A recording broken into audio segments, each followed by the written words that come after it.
Welcome into another edition of the Janesville Jets Coaches Show right here on the Big AM 1380, the Big AM 1380.com. Andrew Liebertraut with you, and it's been a few weeks, but we're back at it here as the Jets are going to be home this weekend. The head coach, Joe Dibble, with us here, and we'll begin with the coach. We'll talk to one of the captains coming up a little bit later on here in the show. Coach Dibble, it's been a while. How you doing? Good. It just feels good to be back in Janesville. I bet. Yeah, a lot of travel here, and I know Thanksgiving coming up that weekend. It's going to be a little bit chaotic. The schedule gods were not too friendly to the Janesville Jets this year for a couple stretches. Yeah, no, not by any means, but at the same time, we're 7-1 on this first month-long road trip. So if that continues, I guess we're okay being on the road. Yeah, I can't complain too much about that. Coming into the week here, it's a 3-game week, of course. Austin for a few games, and 12-5-1 coming into the week, 25 points. You guys lead the way in the North.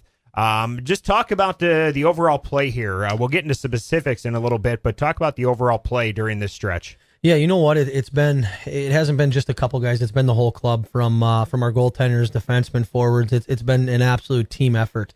When our go-to guys are struggling a little bit, we've had our other lines pick up the scoring and on the tally sheets there for us. So and both of our goaltenders have given us a shot to win every time they're in the game. We've got a new goaltender here by the name of Jared Rutledge, who's brought a new presence to our hockey team, and obviously with Matt Drusik having the continued success that he is in the net, our guys are confident in front of them. So we've been very good in third periods. We've won some hockey games on this road stretch here in that last 20 minutes of the game, but our special teams, our power play's been good. Our penalty kill's getting better every week. So all around, it's been pretty successful as far as the commitment that our guys have put in on this road trip. Yeah, it's been a nice stretch here, and you brought up 3 in a row. You guys have won 7 of your last 10. You brought up something that I definitely wanted to touch on here today when you talk about when your key guys, when your big scorers aren't necessarily having a night that other guys have stepped up. You guys, the scoring distribution has been pretty incredible. Just looking through the numbers, is that a product of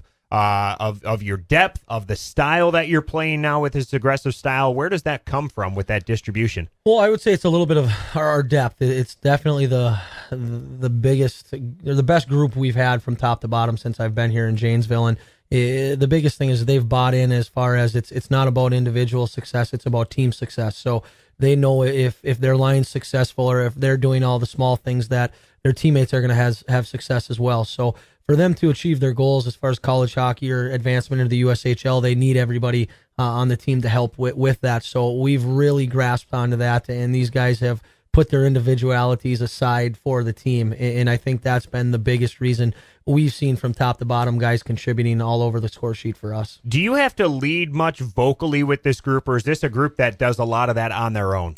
You know what? We try to have everybody jump in and be leaders. We've got our set-aside captains, but for us with a team like this, is we try to relay a message at the beginning, and we like these guys to take it and run with it for that 60 minutes. So we lean a lot on our veterans to relay messages for us, but ultimately it's been nice just to watch them kind of take it on by themselves and really lead this hockey team to where we're at right now. It's the Janesville Jets Coaches Show here on the Big AM 1380, the Big AM 1380.com. Jets home this weekend on Wisconsin on Friday night the 14th. Joe Pavelski autograph photo giveaway. Bring that Badger Red. You can win tickets to a future Jets game as Movember kicks off here. We'll get to the Stash Bash Saturday night in just a little bit, and it's a discount day on Friday night. There are, with guys this age, I don't want to say kids because they're young men at this point, but you probably get a lot of nasty facial hair this time of year out of the guys, don't you? Yeah. In fact, we actually, one of our veterans, we had to have him tame it down a little bit and trim his up into a different style, just because it's obviously it's fun for these guys to do, and it's good for the fans, and they get a kick out of it. But at the same time, we still have to look the part of hockey players. So yeah, absolutely. After the Cooley Region Series, I want to go back to that. Let's go back a couple weeks here because it's been a while since we've been able to sit down and talk. After Cooley Region, you guys then took on Sioux, outscored them 13-3 in a couple games, 9-1 and 4-2. Was that a product? Is that a matchup thing with Sioux? 9 goals in hockey, that's a ton. But after the Cooley Region Series, was it kind of all right, let's kick it back into gear here? Yeah, you know what? It was one of those weekends where we knew going into the Sioux. I mean, they're a skilled hockey team right now. We're only a couple points ahead of them, so we knew our special teams had to be very good going into the weekend, and that's something we paid a lot of attention to. And I believe that the game we had 9 goals, I think 5 were power play goals for us. So it was one of those things where everything you worked on all week long actually kind of paid off on those 2 games. So it was very nice to see. And but there was definitely a little bit of a bitter taste in our mouths after that weekend with Cooley Region, knowing that we didn't go out and show what we're capable of doing, and especially to our fans. So we wanted to make sure we went out the next game and every game from that point on and made sure that never happened again. The series with the Sioux there kind of ignited things. I mentioned before, you guys have won 7 of 10, a great stretch here for the Jets. Looking at the division here, because you mentioned Sioux a couple points back, they've played a few more games than you too. So you've got that working in your favor. But looking at the rest of the division here, I'm not sure if it's a slow start for these other teams, if it's matchups or what it is, but 500 or below for the rest of the division. What have you seen or been able to see from the rest of the division so far at this point? I know you've not seen everybody yet. Yeah, I mean, we've seen Springfield, who it was 2 really close games, our first two games here at home in Janesville. And Springfield's a team that's going to compete, and they're going to work extremely hard from the time the puck drops until the end of the game. But one of the biggest things for us is even Springfield's roster has changed quite a bit. So now it's kind of going back to the drawing board and watching film for next time they come in. And it's the same with the other teams too.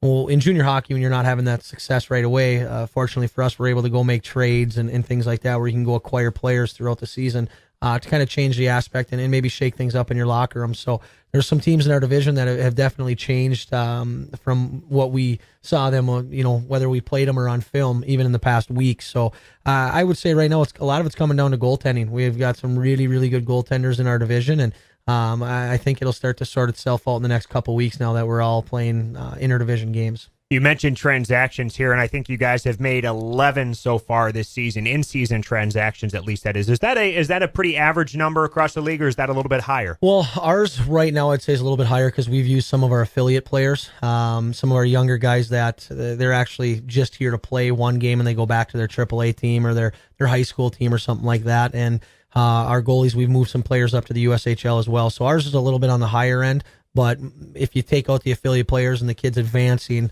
we're probably right in the pack. But 11's high. I would say if you take out the affiliates, we're probably sitting at 5 or 6 actual transactions on kids that have come through here. So we're right in the middle of the ballpark right now, I would say, as far as with the entire league. We're right in the middle. As the head coach of this thing here and head of hockey operations, would you like to see that number lower? Or you mentioned some of the guys moving up. I mean, that's got to be a good thing for you. But yeah, I mean, for us, it's our number one thing is our players. I mean, it's what's in the best interest for them is if that's moving them to the USHL when we even have games or we lose them for a weekend. That's our number one focus. It's the players and in their futures. So for us, I'd like to. I mean, 0 transactions on a season is very unrealistic, and it will never happen. So, but for me, I would like to do as minimum as possible. I like to get that group together and actually become a unit and a family, as we say in the sport of hockey, and just you have more success at the end of the year, I think. That's kind of the direction I was thinking with it from a coaching standpoint. Ideal situation for you and any NAHL team, I'm sure, is you've got the same roster all year, and then everybody that can moves on to another level. That's kind of ideal scenario. Exactly, and at some points, it's the coaching side of things gets a little bit easier because you're not you've got guys that have been there all year, they've bought in. And they've seen the success that they've had from playing within the structure and in the way we do things here in Janesville. So, Joe Dibble, head coach, Janesville Jets, with us here on the Janesville Jets Coaches Show, entering the week in first place here in the North, and games this weekend at home. It's going to be Austin in town here. The Austin Bruins coming at that throws me off. The Boston Bruins is what comes to head. I don't know why they decided to go that route, but you mentioned before power play, and the power play numbers are good so far. At least they look that way across the league standings. You guys are 5th in the power play, but the penalty kill lower, down about 16 now, I think, is where it's at. So what on the kill has to be cleaned up, and what's been great about the power play? You know what, our power play's been, we've had one unit that's been together, the same 5 guys from day one. So they've had a lot of success for us, knowing where each other are, the routes and their options and whatnot. That it's pretty much like tic-tac-toe when they go out there, and they just know where each other are going to be. And our second unit, we run a different system with them, and they're having success as of late now as well. So biggest thing for us on power play is just making sure we know what our options are and what our reads are and executing what we work on. So the penalty kill, it's going to get there. I think the biggest thing for us is we've faced some of the higher end power plays in the league already up to this point, where now for us, we've kind of seen a bunch of different looks, a bunch of different power plays, as many games that we've played out of division up to this point. So we just have to make sure that we're executing what we're going over on the weekend, what we watch on film from pre-scouts and everything like that. What can you tell us about this Austin team? What can you tell us about the Bruins, their style, what you're going to have to be up against here throughout this week? Yeah, they're going to be a big physical hockey team that can skate. Last year they lost in the national championship to Fairbanks. I believe they've won that Central Division the past 3 years. Coach Talk over there, they're going to be prepared. They're going to watch a lot of film. They're going to know exactly what we're going to bring to the table. So it's going to be one of those games that it's going to be a north and south, some pretty physical play. And I'd imagine there's going to be some bad blood between the two organizations. Both teams have a few guys from similar areas, similar programs. I would say that both teams are going to throw the kitchen sink at each other. And you're a Minnesota guy, so you probably know and have seen a lot of those guys up there. Yeah, same with the staff as well. Both of their staff, or their staff over there, and our staff. We go back a few years and we've had our run-ins not only in this level but other leagues as well. So it'll carry over, hopefully. All right. You mentioned their size, their physicality. What approach do you take then, taking a few things into account and with the penalty kill not being quite where you want it? Do you go out and do you just try to outskate them, or do you go out there and get physical and try to pop them in the mouth first? How do you approach that? You know what? We're not going to get away from our game. We're very excited about where we're at as a hockey club, and even all the guys. And when we have our meetings, we'd play anybody right now. We don't really care who it is. We know that in order for us to have our success, we have to continue to do what we do best, and that's our work ethic and our skill and our skating and our goaltending and whatnot. So we're gonna go. We're gonna play our game. We're not afraid to get into the physical side of things. We're I think the second least penalized team in the league, but at the same time, I think we've made it very clear to teams that if they want to play that style, we definitely won't back down, and we'll just capitalize on their mistakes at that point. The schedule's been a little bit chaotic here for the Janesville Jets, no doubt about it. Do you feel like the guys have done okay with that, or are they handling that okay, or is the next few days here really going to kind of tell how they've handled the chaos of the schedule thus far? No, they have. In these situations, you always hear the coaches kind of complain about being on the road for that long, but on the other side of it, the guys really get to build those relationships even stronger than where they already are to this point. So the past month, they've gotten to know each other very, very well. And for us, we've got such a good group that sometimes you have to worry about, okay, we've been together too long. Let's get away from each other. But these guys, they've become brothers already up to this point. So for us, I think it's benefited us as a hockey team because it's actually molded us into a stronger stronger family, as what you would say. So I kind of like it where we're at right now and how the road trip has gone. All right, good deal. That's Joe Dibble, head coach of the Janesville Jets, with us here. We're going to talk to Captain Drew Callin here in a little bit. Callin. Okay, Drew Callin will join us here in a little bit. Number 27, the forward. Tell us about Drew. He's one of those guys who's got that commitment, D1 commit to Bentley University. Tell us a little bit about one of your captains here. Yeah, Drew is. He's a heart and soul player. He's one of those guys where he's not your vocal leader, but he's the guy that's going to lead by example. He's a good human being. He's a good face of an organization where he doesn't cheat himself, whether it's on the ice or in the gym, in the classroom, anything like that. So he does everything the right way. He's got a work ethic that's second to none. And if he's not scoring goals, he's always going to do something to help your hockey team win. And it's a perfect example and role model that you want for your younger guys, that you can't get frustrated if you're a goal scorer, if you're a grinder, and it's just not working out for you in that hockey game or in that shift, that you've got to be able to do something else to help your team win. And you can't find anybody more than Drew, the way he does that. Yeah, Drew has, his numbers have spiked early in this year. He's already halfway to his goal total from last season. The assist numbers are looking good so far. So what's the biggest progression you've seen with his game here in year two with the Jets? You know what, for Drew is his commitment to his just playing 200 feet, playing the whole sheet, playing both sides of the puck. Some kids, when they first come in, all they want to do is score goals. And Drew was one of those guys last year where it was getting frustrated, where he wasn't pointing right off of the get-go, where This year he's kind of come in, and if he's not pointing, he's doing something else. He's chasing somebody down. He throws a big hit. He blocks a shot or anything like that. It's to see him actually turn into that complete hockey player, I guess is the word I'm looking for. And watching and knowing that he's going to be ready when he leaves Janesville to start his future at the Division I level. And he's a kid that the coaching staff there is going to be very happy to have a human being like that in their organization. The home ice has been nice for you guys this year, at least in terms of the fan base. I know that Cooley Region Series didn't go as you wanted it to, but last year your average attendance was 583. This year it's already 774. The average attendance here through the first few homestands that you guys have had. So talk a little bit about that number and keeping that up the rest of the way. Yeah, I think it goes to show, obviously we do a lot in the community. The players are out there as much as we can possibly have them out there. And that's, for us, it's making the town and the city feel like this is their team. That's our number one goal, is that our fans actually feel that, hey, these are our boys. This is our team, and they're doing this for us. And these guys understand that without them, the seventh man, as some call them, the fans and what they bring in the atmosphere in that rink, without them, they don't play as hard.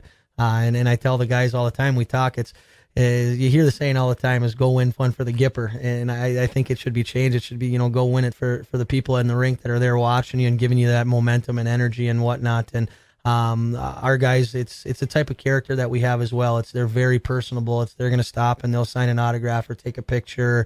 They're not standoffish or anything like that. So we feel that that's the type of character we want to bring into Janesville, and we've had some success here with only having that here, especially with our club this year. It's a good group of guys that they want to be part of this community, and they'll do whatever they have to achieve that. Well, and I think, and I'll go out and say this on behalf of a lot of people, and that's a direct credit to you and the coaching staff and the rest of the organization to be able to recognize not just talented players, but players who will bring that to the table, and being able to kind of coach that up with them that, hey, this is important. It's not just, you're not just here to play hockey. This is bigger than that. Exactly. No, and I appreciate that. It's something we pay a lot of attention to, and we tell them too during the recruiting process is junior hockey isn't just going to the rink every day and lacing up the skates and playing. I mean, that's the easy part. That's the given part. And it's the things away from the rink that you do that actually turns your experience into a complete experience, and that makes teams survive. I mean, if you have a group of guys that they don't want to do anything with the fans, they don't want to interact, it's tough to get people to want to come out and buy a ticket and watch and support you. So we look for the right style and the right character. I seem to have found it with the group so far here. 25 points coming into a 3-game week, and home this weekend to take on Austin. Again, Friday night is on Wisconsin night. Joe Pavelski autograph photo giveaway, and go all out. Bring the Badger red, and you could win a couple tickets to another Jets game. It kicks off Movember. Discount day. Purchase a ticket for the 15th, the next day, Saturday this week, and pay just $5 if you buy that on Friday night. Also coming up on Saturday night is the Stash Bash. You're going to vote on which Jet is going to win this year's best stash. This year's Stash Bash. All proceeds for this, by the way, going to Men's Health Initiatives. It's a nonprofit night and 99-cent beer night. So can't complain about that on a Saturday night, right? No complaint at all. You don't get that though in the box there. No, not on the bench. All right, Joe Dibble, head coach of the Janesville Jets, with us here. Coach, appreciate the time very much as always here, and I look forward to talking again next week. Perfect. Thanks for having me. Thank you. It's Joe Dibble again, head coach of the Janesville Jets, with us here. Janesville Jets Coaches Show. The Big AM 1380, the Big AM 1380.com. Captain Drew Callin coming up when we return right here on the Big AM 1380.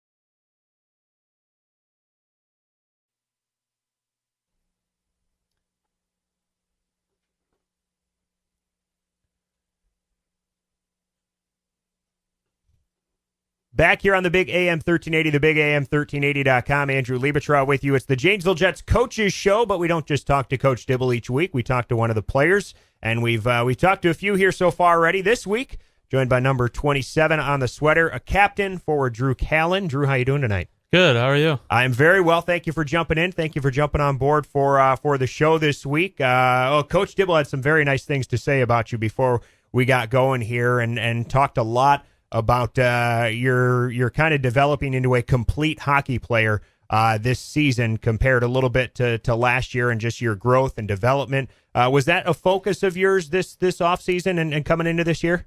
Yeah, I think a big focus for me this offseason was to be more well-rounded as a player.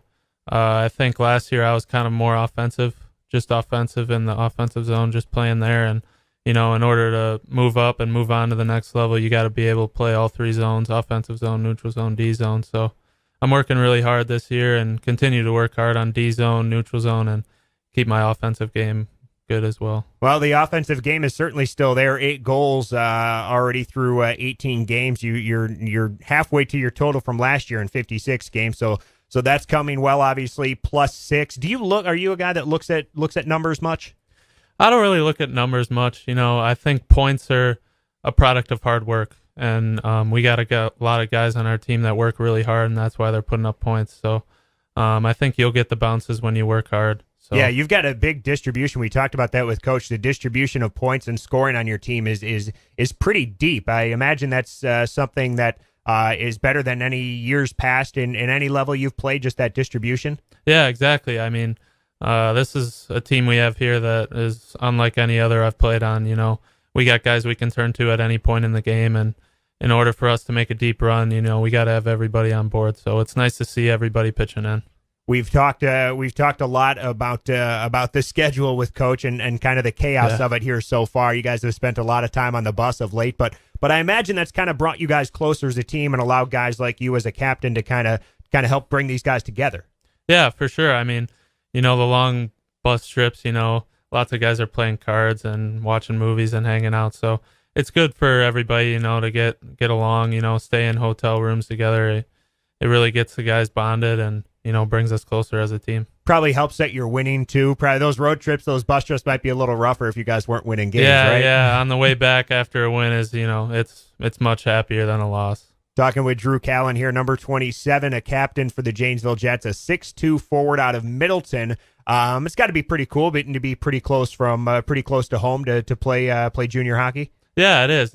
It's nice. My parents get to come up and watch the games, and it's only 40 minutes from my actual house. So it's nice kind of being in my backyard here in Janesville. And, Wisconsin's a great place. I grew up here, so great people here. And, I just love Janesville. All right, let's talk a little bit about next year.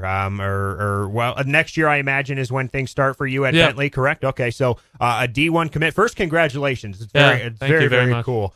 So talk a little bit about that process. Take us through that as you were getting recruited to play.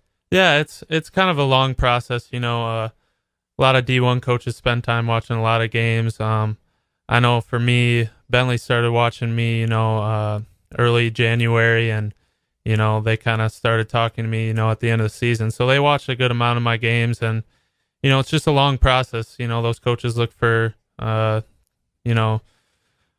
good play and, keeping consistent. And, it was a long process, and, they brought me out on a visit, and it was very cool, and it just seemed like the place for me. So now, where exactly is Bentley University? Bentley is 10 minutes north of Boston. So it's in a pretty cool area out east. A lot of schools, Harvard and Northeastern are right, 2 minutes away. So it's a pretty cool area out there. Do coaches, when they're recruiting you, do they talk to you at all about things that they see in your game or things that they see that they like, things that they see that, they kind of hint at maybe some improvement areas? Do they do that at all while they're recruiting? Yeah, they do. When they first talk to you, they kind of tell you your strengths, what they like from you, and then they give you a couple things that you can work on, simple things. But yeah, I mean, it's basically, they talk to you about, what they like to see in you and what, they think you could improve on going forward. What are you going to study out there? Have you kind of lined all that up? Do you know what you're going to go into? Yeah, well, Bentley's a business school. It's a pretty high-end business school. I think it's top 5 in the country. So business was something I always wanted to go into. I think I'm going to go into management or finance. So, it worked out perfect for me. So I'm sitting here next to a multimillionaire someday then, right? Is that that's the overall plan? Yes, yeah. Okay, excellent. Drew Callin with us here again, forward and a captain for the Janesville Jets. Year 2 with the Jets. Those strengths, those weaknesses. Let's touch on some of those. What were some of the things that that Coach Dibble really liked initially, in your game, and what sort of things that he and maybe Bentley even has said, let's work on these things a little bit. For my strengths, I think I see the ice pretty well. I like to be unselfish and move the puck and make plays. But things I got to work on is my foot speed for sure. Down in the corners, I need to be able to, tight turn and escape away from pressure and, be able to work off of guys. Just keep working on my D zone as well, like we were talking before, and, become a well-rounded player. Well, it sounds like things are coming together pretty well for you, Drew, and that's great to hear. Another Janesville Jet that's got a commitment to that next level already. That's awesome to see. Let's touch on some of the lighter stuff here for you. I do this with everybody, and we nailed it with Coach Dibble last year when we did this. Dibs. We just kind of assumed it was Dibs, and we nailed that one. So, all right. So Drew Callin here. It's Callie or Cal, or is it Callie? Is it just Callie, or the guys like to vary it. Usually the simple one is Cal. Okay. A couple guys like to call me Cal Daddy. Okay. Just for fun, but yeah, Cal. Cal's okay. Simple. So that is simple. That's really simple. That actually, I'm disappointed in myself. I didn't come up with that one. All right. So Cal. So Cal with us here. All right. I will. I'll ask you about a few other things here. Favorite movie all time, any genre. Favorite movie, I love Happy Gilmore. Just the fact that he quit hockey and just rips it up on the golf course. That's a pretty funny movie for me. That was back when Adam Sandler was still funny. Yes. Those days. All right, best hockey movie then. Are you a Miracle guy? Are you a Slapshot guy? Are you where do you go there? I think I got to go with Miracle. I mean, it's most hockey players' favorite. It's just a great story. So okay. iPod. What is most often listened to on the iPod? On the iPod for me is mostly country. I throw in a little rap and hip hop before games, but mostly country for me. That seems to be the consensus answer. That's got to be, and maybe there's just I've not talked to enough guys to know of other genres, but that seems to be kind of the tendency of this group. Yeah, I mean, I kind of grew up kind of out in the country, so it was kind of a part of me, but it's just I like country music. Were you a farm kid growing up? No, not really. I mean, okay. Our neighborhood was kind of through the backyard was a huge big farm, so okay. We're used to seeing all the tractors and manure trucks drive around. So okay, that's Wisconsin, right? Yeah, it is. Okay. Outside hockey, what do you like to do when you're not playing hockey? When I'm not playing hockey, in the summer, me and my brother play ping pong downstairs. We get at it pretty hard. I like to play golf as well. It's pretty cool. Outside of that, that's just simple enough there, right? It's hockey, and time for anything else it's few and far between, right? Yeah, exactly. All right, game day meal. What's your go-to pregame, and what's your go-to postgame if you've got your options?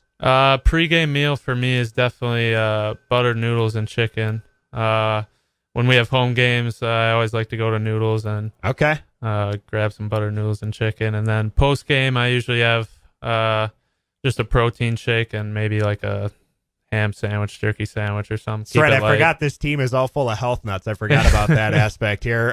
Where does your fandom lie then? Because you're from Middleton, so I imagine you're a Badger hockey fan. Yep. Okay. Badger fan for sure. Okay. Professional game. Obviously, there's no team in the state here. So do you go to the Hawks? Do you go to the Wild? Where do you go for your? I think I got to go to the Wild. My mom's family is all from Minnesota, so we make a lot of trips up there for Christmas and stuff. So I think I got to go with the Wild as well. Okay. Twin Cities, Minnesota, or way up there, Minnesota? They're in Apple Valley, so Twin Cities area. Okay. Yeah. All right. Well, I want to thank you here for coming on the show today. You've done fantastic, by the way, and certainly wish you and the team nothing but success the rest of the way. Yeah, thank you very much. Thanks for having me. Absolutely. It's Drew Callin, captain, number 27 on the sweater, and a forward here for the Janesville Jets, and we certainly appreciate Cal jumping on here today. D1 commit to Bentley University, and so a very cool and very bright future ahead for this young man. Joe Dibble was with us a little bit earlier on. Don't forget, folks, coming up this weekend, home games on Friday and Saturday, November 14th. That's Friday night, Joe Pavelski autograph photo giveaway. And you could come out in the Badger Red, and you could win a couple tickets to a Jets game. It's the kickoff to Movember. Discount day on Friday, so you can buy tickets for Saturday for just $5. Stash Bash. While you're still in here, Drew, who's got the worst stash on the team right now? Who's got the worst facial hair going on right now? The worst facial hair. Well, Solo probably because you can't grow any. But yeah, you got anybody with a nice full beard? You have anybody that's got just a really good set of facial hair? Yeah, Zach Yoder's got the handlebars going, so he's styled it out a bit, and Munson's got a little bit going. So we got a couple good stashes, and then a couple guys that just simply can't grow any. So the last two names seem to match up perfectly with being able to grow good facial hair. Yeah. You said Yoder, right? Yep, Yoder and Munson. Yep. I would picture facial hair on guys with those last names. That's Drew Callin over here to my left. The Stash Bash is coming up on Saturday night. Vote on which Jet will win this year's Stash Bash. All proceeds go to Men's Health Initiatives. It's a nonprofit night and 99-cent beer night as well down at the Janesville Ice Arena. That's it for the Janesville Jets Coaches Show. We'll do it again next week as the Jets get set to host Keystone next week. Couple games, though, this weekend coming up with Austin down at the Janesville Ice Arena. And tickets available. Go to JanesvilleJets.com. Again, JanesvilleJets.com. Thanks for listening. We'll talk to you next week.